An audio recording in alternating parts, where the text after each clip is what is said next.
செல்லூர் ராஜுவா இது?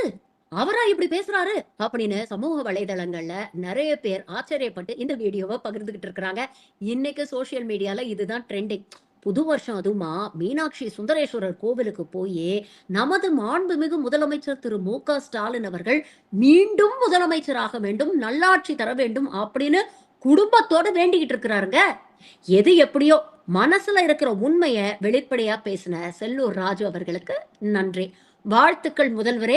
மீண்டும் 2026 திராவிட 2.0 ஆட்சி அமைய மனமார்ந்த வாழ்த்துக்கள். உலகமே ஆளுகின்ற மீனாட்சி சுந்தரேஸ்வரர் திருக்கோயிலுக்கு சென்று குடும்பஸ்தாரோடும் கழக குடும்பஸ்தாரோடும் சென்று மாண்புமிகு முதலமைச்சர் மீண்டும் தமிழகத்துடைய முதலமைச்சராக வர வேண்டும்,